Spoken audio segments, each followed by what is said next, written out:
The Fed is holding tight to their position of keeping interest rates unchanged. That's in spite of the fact that their preferred measure of inflation shows that prices rose 1.8% year over year, a record since the start of the pandemic. To break this all down, I want to bring in Yahoo Finance's Brian Cheung. Brian? Well, Sabeel, we got new data from the Bureau of Economic Analysis this morning showing that inflation increased by 0.4% in March. That's when you exclude those more volatile pricing components like food and energy, which means that on a year-over-year basis, as you mentioned, prices increased by 1.8%. That is a pandemic high, again, as you just said. But what's interesting about that BEA report this morning are the underlying components that say inflation could rise even faster in the coming months when you consider personal income up 21%, disposable personal income up almost 24%. And the savings rate among consumers was about 27.6%. So you have income going up, savings also going up, which means that as people get bigger wallets and as the economy reopens, vaccines get into more arms, people might be spending even more. And that's the reason why we've heard from the likes of Morgan Stanley saying in a note this morning, they say core personal consumption expenditures could rise as high as 2.6% in April and May. For the Federal Reserve's part, we heard from Fed Chairman Jay Powell earlier this week. On Wednesday, he said that these are likely due to transitory factors like the way that you're measuring year-over-year changes in addition to temporary supply chain issues. So the Fed Chairman saying, don't let these things scare you. Fed's going to continue to keep rates low and steady through, at least for right now. Okay, Brian, I don't know how much the market is believing Fed Chair Powell. If inflation were to surpass their 2% mark, how, has Powell indicated how hot inflation would need to run, even if it is transitory, for them to move on interest rates? Yeah, and that was a question that was directly asked to the Fed chairman in the press conference on Wednesday. But the Fed chairman said, we're not going to put a number on how high that core PCE reading will have to be for us to all of a sudden start raising rates. So it's not like it needs to hit a certain bright line test, be that 2.8 or 2.9%.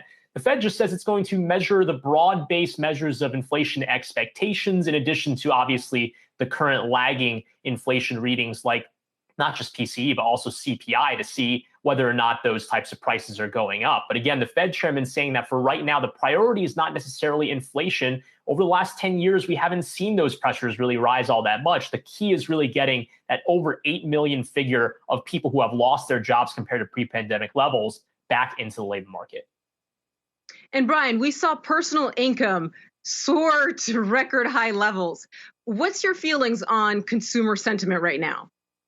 Yeah, well, consumer sentiment is very interesting because in addition to the personal income measurements that you just mentioned, we also did get a reading of consumer sentiment from the University of Michigan. Their final reading was actually 88.3. That's up from the first reading that they had, which covered that month of April. And it is also higher than the March reading. And in fact, that's actually the highest reading since the depths of the pandemic. Now, of course, we're still climbing back up to the near 100 levels on that index that we saw pre-pandemic, but it all goes to show people are getting more income, partially because of that stimulus check, the third round that we got at the beginning of this year, in addition to the other fiscal stimulus that's been delivered since that period of time. People have larger wallets, which means that as more restaurants and businesses open up, maybe people are willing to travel again, those prices could continue to go up as these businesses say, hey, people are willing to buy our stuff, so let's increase the prices a little bit.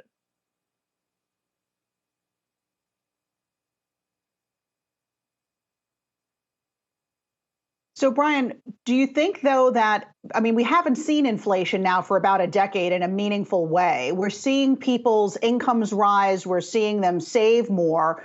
Do you think consumers be able to sort of take that impact of higher prices and have it not trip up the economic recovery?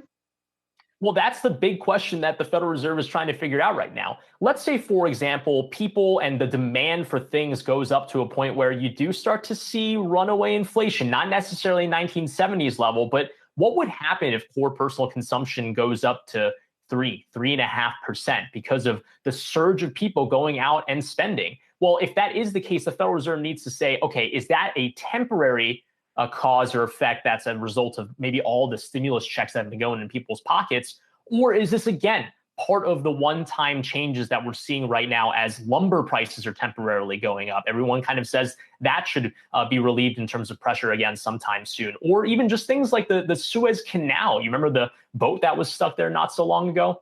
Obviously, that type of issue could result in producers and sellers wanting to raise their prices again as well. So I think those types of things, trying to parse out what is temporary or transitory, as the Federal Reserve has used the language, is going to be very difficult for the Fed to do, not only because there's just so much going on and it's happening at such a rapid pace, but also because of the measurement issues. Again, I talk about those base effects. The reason why you might see a 1.8% figure as kind of large compared to previous months is because when you look at the March versus March measurement, of course, it's going to be very low because you're comparing against a very deep March 2020. So that could be the reason behind that, but worth watching as the Fed does continue to engineer its policy over the coming weeks. Definitely worth watching. Brian Cheung, thanks so much.